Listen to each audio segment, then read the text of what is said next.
Morning all of you. Welcome to Sri Digambar Institute of Technology. I am Naveen Kumar. I am the faculty of Sri Digambar Institute of Technology. कल अपन ने repair रिहेबिलाइजेशन of structure subject में unit number first में discuss किया था deterioration of concrete के बारे में। ठीक है, अपने इस यूनिट में 2 वीडियो लेक्चर हो चुके हैं जिनमें हम जो अपना टॉपिक्स था डिटोरेशन ऑफ कंक्रीट उसको डिस्कस कर रहे थे। उसमें अपन ने causes of deterioration of concrete पे डिस्कस किया था कि उसके कॉजेज क्या होते हैं। उसके कॉजेज अपन ने 3 टाइप में देखे थे, एक केमिकली था, एक मैकेनिकली था और एक फिजिकली था। तो इन तीनों को डिस्कस कर चुके थे। ठीक, आज उसी को आगे कंटिन्यू करते हुए उसी यूनिट्स में कुछ और अपने टॉपिक्स हैं उन पे डिस्कस करेंगे। तो आज का जो अपना टॉपिक होगा वो होगा परमेबिलिटी ऑफ कंक्रीट। ठीक, मतलब परमेबिलिटी की कंडीशन कंक्रीट में होती है तो डिटोरेशन कंक्रीट का कैसे होता है, उसके कॉजेज क्या हैं, क्या मेथड्स हैं उसको रोकने के, ये सब अपन आज इस अपना जो लेक्चर है लेक्चर नंबर 3 उसमें डिस्कस करेंगे। ठीक है, so now let's start erosion and cavitation. ये अपना जो पिछला वीडियो था उसी में जो मैकेनिकली कॉजेज था डिटोरेशन ऑफ स्ट्रक्चर का, कंक्रीट स्ट्रक्चर का, उसी का है। तो उसके ऊपर पहले अगला टॉपिक स्टार्ट करने से पहले इसको एक बार वापस से थोड़ा देखते हैं। यहाँ क्या बताया कि जो इरोजन है वो कैसे होता है। मेनली जो इरोजन है वो विंड, वाटर और आइस के कांटेक्ट में होता है, उनकी सरफेस पे होता है। ठीक, ये मतलब कहने का मतलब ये है कि विंड और वाटर की वजह से इरोजन की कंडीशन कंक्रीट में डेवलप होती है। ठीक, अगर विंड है उसकी स्पीड ज़्यादा है या वाटर फ्लो ज़्यादा स्पीड से हो रहा है तो कंक्रीट का इरोजन होना स्टार्ट हो जाता है। इससे ही कंक्रीट का क्या हो जाता है, डिटोरेशन हो जाता है। ठीक है, तो ये तो था अपना इरोजन।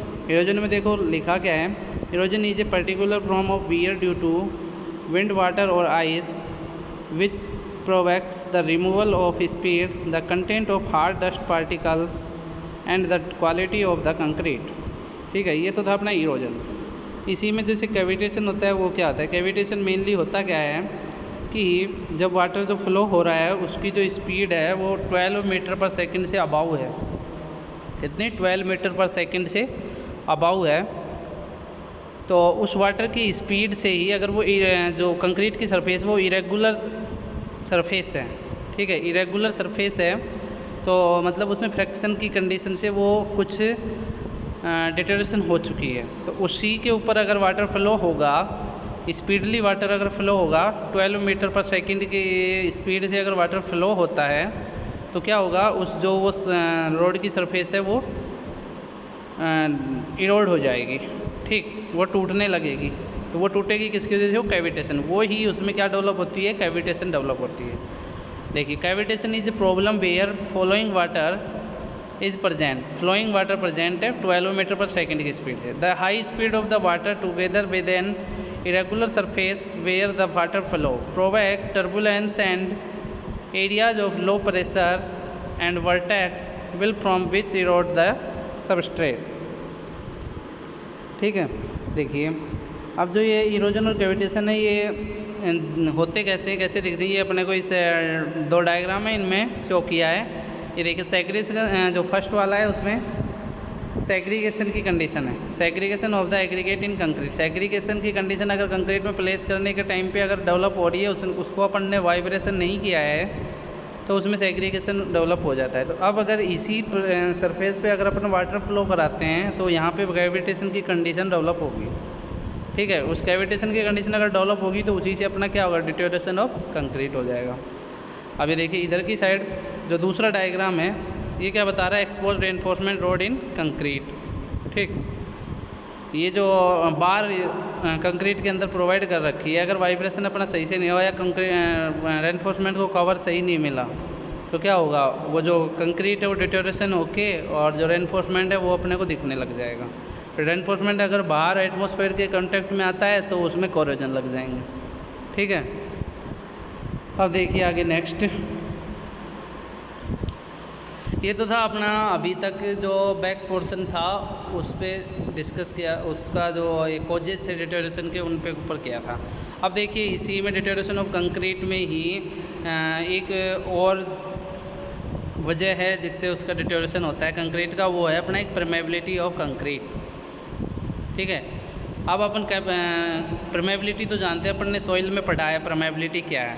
ठीक है, परमेबिलिटी होती क्या है कि ये मेनली वॉइड्स और वाटर पर डिपेंड करती है। कोई भी मान लो सॉइल्स का स्पेसिमन है, उसमें वहाँ जो सॉइल्स के पार्टिकल है वो बिग साइज़ के हैं। ठीक है, बड़ी साइज़ के हैं तो उनमें वॉइड्स ज़्यादा होंगे, तो अगर उसमें से अपन वाटर फ्लो कराएंगे तो वो ईजीली पास हो जाएगा उसमें से। ठीक है, तो वाटर जो फ्लो होता है, पास होता है, वो ही अपना एक तरह से परमेबिलिटी। अब वो कंक्रीट में कैसे देखने को मिलती है अपने को वो देखना है। ठीक है, तो वो क्या है, कैपिलरी। देखिए क्या लिख रखा है, capillary porosity. Capillary porosity, the extra volume of water entrapped in the cement paste after completion of hydration leaves. The extra volume of water entrapped in the cement paste after completion of hydration leaves.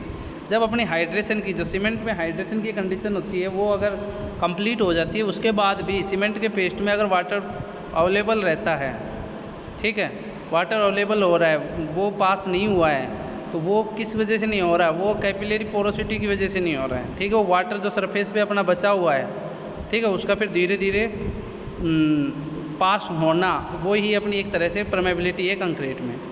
Interconnected pores called capillaries in harden concrete. ठीक है, जो ये pores है ये आपस में अगर connected हैं तो ये ही अपनी एक कैपिलरी है हार्डन कंक्रीट में। Which become a passage for external chemical, this porosity is termed as capillary porosity. ठीक है, which become passage for external chemicals, this porosity is termed as capillary porosity.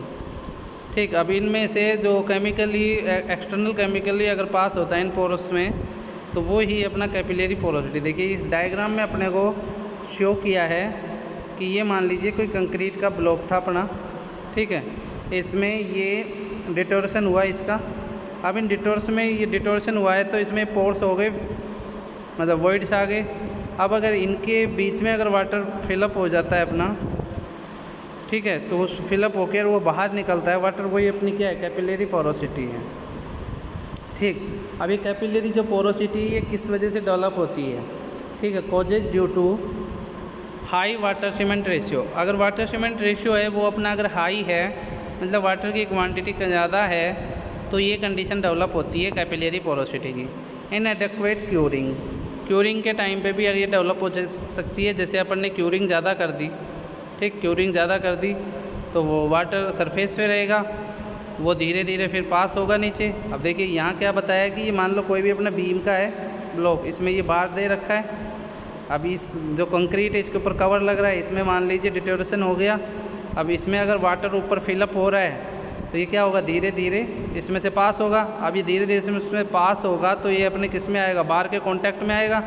अगर ये बार के कांटेक्ट में आता है तो इसमें क्या, जो बार है वो एक तरह से किस में, वाटर के कांटेक्ट में आएगी, तो एटमॉस्फेयर के कांटेक्ट में आ रहा है, तो इस वाटर के कांटेक्ट में आने के बाद इसमें क्या होगा, कोरोजन लगना स्टार्ट हो जाएगा। कोरोजन लगना स्टार्ट होगा तो यह क्या हो जाएगा, इसका भी रेनफोर्समेंट का भी डिटोरेशन होगा। अगर इसका डिटोरेशन होगा तो जो भी अपना स्ट्रक्चर है उसकी स्ट्रेंथ क्या होगी, डिक्रीज हो जाएगी। स्ट्रेंथ डिक्रीज होगी तो उसमें कोलैप्स होने की कंडीशन डेवलप हो सकती है। ठीक है, तो ये था अपना परमेबिलिटी ऑफ कंक्रीट में कैपिलरी पोरोसिटी, कि कैपिलरी जो पोरोसिटी है वो कैसे डेवलप होती है, उस क्या कारण है उसका डेवलप होने का। तो मेन कारण तो है कि वाटर सीमेंट रेशियो ज़्यादा हो जाए और क्यूरिंग उसकी अपन ने ज़्यादा कर दी, तो इस वजह से। ठीक है, नेक्स्ट देखिए एयर वॉइड्स। ठीक, एयर वॉइड्स भी अगर रह रहे हैं तब भी ये कंडीशन डेवलप हो सकती है परमेबिलिटी की। these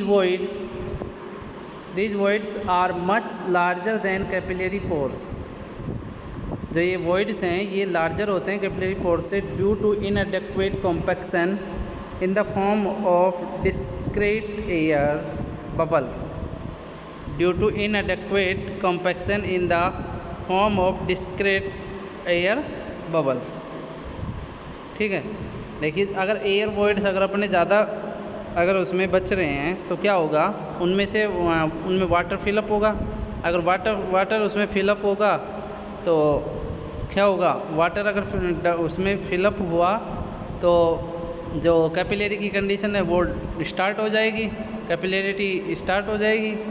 ठीक, तो उसमें क्या होगा, जो अपना वाटर है वो कंक्रीट में पास होगा तो जो बार है अपना अंदर लगा हुआ है वो कांटेक्ट में आएगा, उसके कोरोजन लग जाएंगे। तो ये मेन जो एयर वॉइड्स जो अपने बचते हैं कंक्रीट में या कोई भी अपन प्लेस कर रहे हैं किसी जगह पे, तो वो किस वजह से होता है, वो कॉम्पैक्शन अगर इम्प्रॉपर नहीं हुआ, प्रॉपर वे में अगर कॉम्पैक्शन नहीं हुआ है तो एयर वॉइड्स डेवलप होंगे। जैसे कि सॉइल्स के अंदर अपन ने पढ़ा है कि कंसोलिडेशन होता है या कंप्रेसिबिलिटी होता है।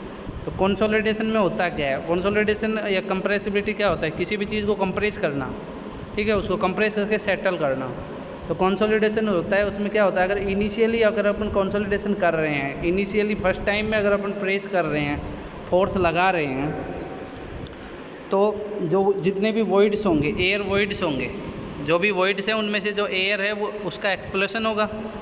ठीक है, एक्सप्लोशन होगा, एयर बाहर निकलेगी। क्यों निकलेगी, क्योंकि वॉइड्स अगर आपस में इंटरकनेक्टेड हो जाएंगे तो उनमें से एयर ऑटोमेटिक बाहर निकल जाएगी। अब वो एयर अगर बाहर निकल गई तो एयर वॉइड्स डिक्रीज हो जाएंगे बिल्कुल। ठीक है, तो वही सेम कंडीशन अगर अपन यहाँ देख रहे हैं, कंक्रीट के स्ट्रक्चर में देख रहे हैं, तो ये कंक्रीट के स्ट्रक्चर में तो जो कॉम्पैक्शन की कंडीशन आएगी वो एक तरह से वाइब्रेशन जो करेंगे उससे आएगी। वाइब्रेशन होगा तो जितने भी अपने उसमें कंक्रीट में जो भी एग्रीगेट हैं वो आपस में इंटरकनेक्टेड हो जाएंगे, तो वॉइड्स फिलअप हो जाएंगे। वॉइड्स फिलअप हो जाएंगे तो एयर उसमें से बाहर निकल जाएगी, और एयर बाहर निकल जाएगी तो उसमें वाटर वहाँ पे प्रेजेंट नहीं होगा, रुकेगा नहीं, पास होगा, तो इससे क्या होगा, डिटोरेशन अपना होगा नहीं। ठीक है, तो ये थे अपने एयर वॉइड्स की वजह से, एयर वॉइड्स कैसे आते हैं।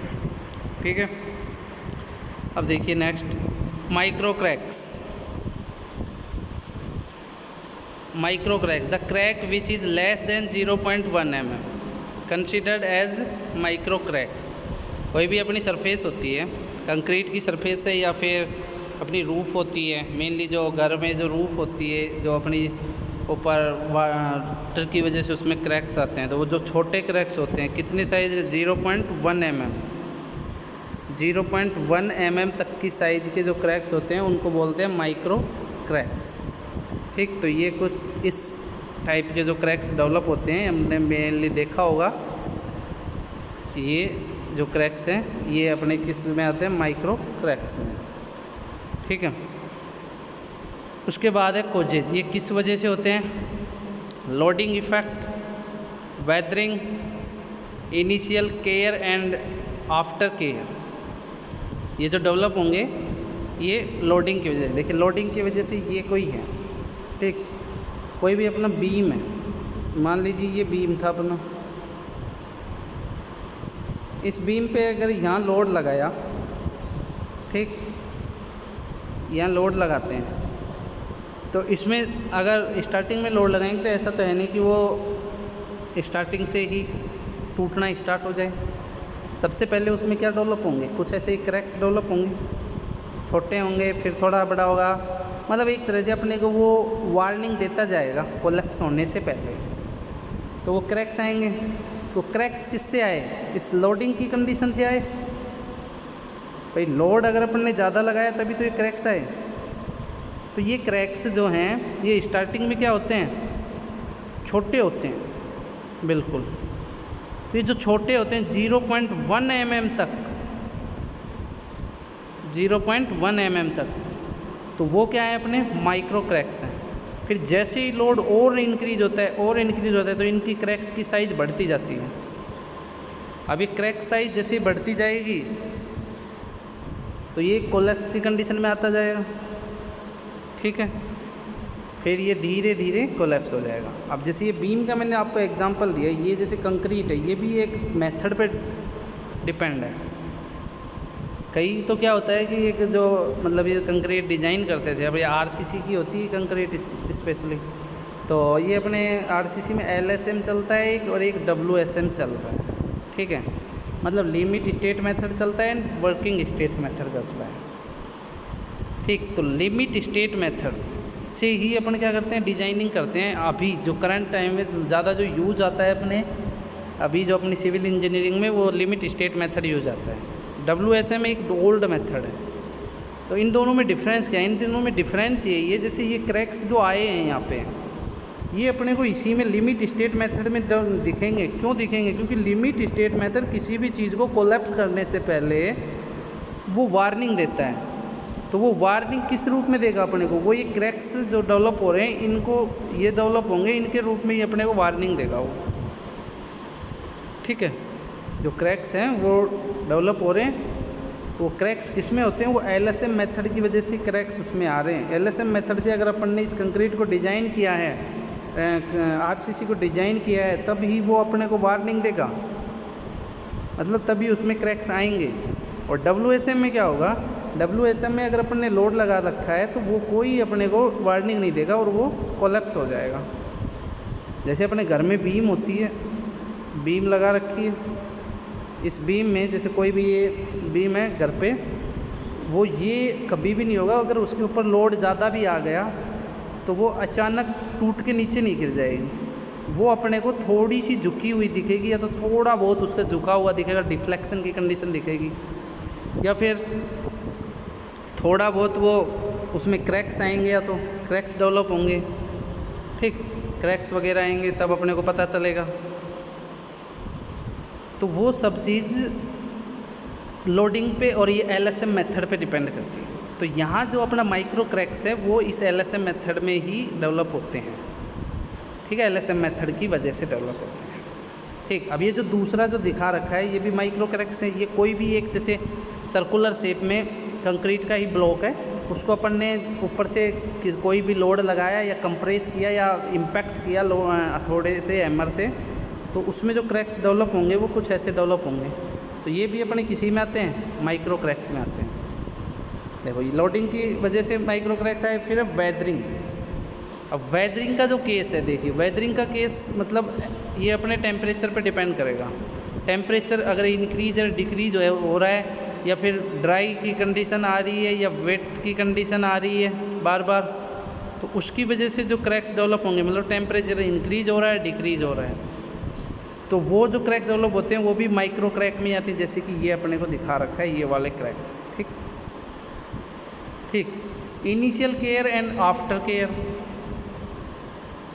अगर अपन जैसे कोई भी है उसमें क्रैक्स आए और उसकी अपन ने केयर नहीं की, ध्यान नहीं दिया, तो इनिशियल क्रैक आएंगे, वो भी अपने माइक्रो क्रैक ही आते हैं, ठीक है।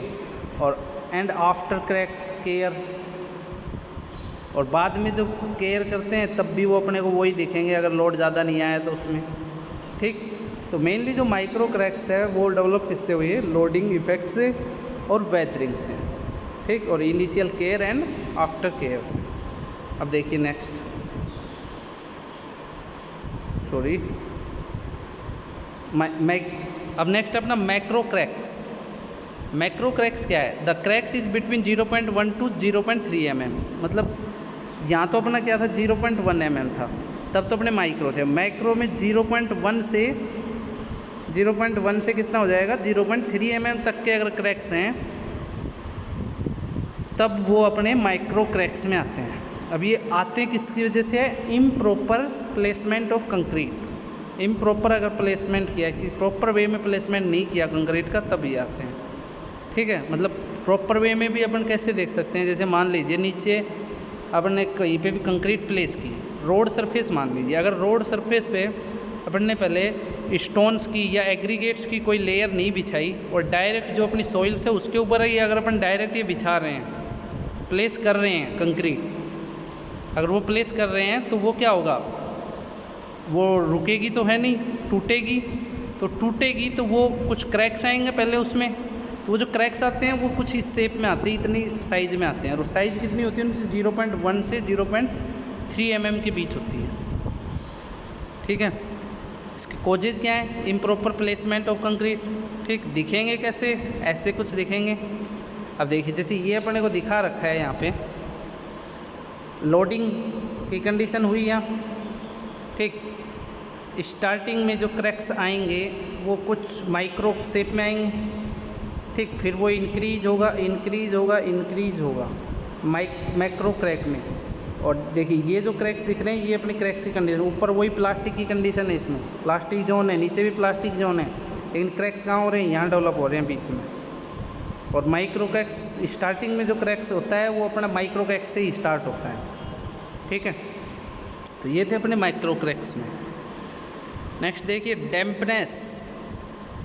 डैम्पनेस जानते ही हो, एक तरह से सीलिंग आ जाना, मकान में सीलिंग आ जाना, वो भी एक वाटर का ही है, परमेबिलिटी का ही केस आता है उसमें भी।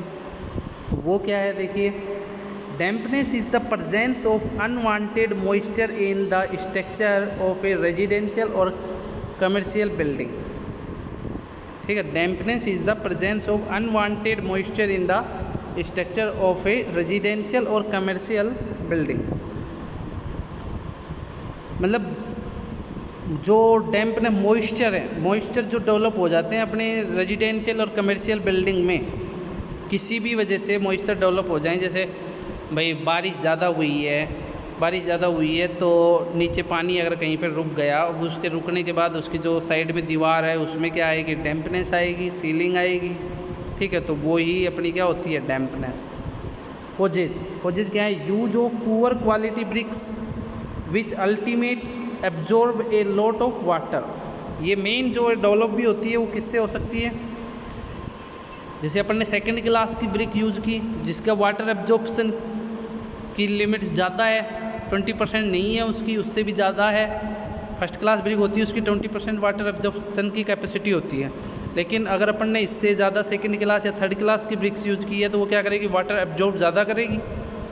अब मान लीजिए साइड में उसके पानी रुक रहा है, वाटर रुक रहा है, वहाँ पे पानी इकट्ठा हो रहा है, तो वहाँ जो दीवार होगी ईंट की, उसमें जो ईंटें अपनी लगी हुई हैं, ब्रिक्स जो लगी हुई हैं, वो वाटर को एब्जॉर्ब करेंगी। वाटर को एब्जॉर्ब करेंगी तो उनमें वाटर बाहर निकलेगा, ज़्यादा एब्जॉर्ब नहीं कर पाएगा, तो उनमें परमेबिलिटी की कंडीशन स्टार्ट हो जाएगी।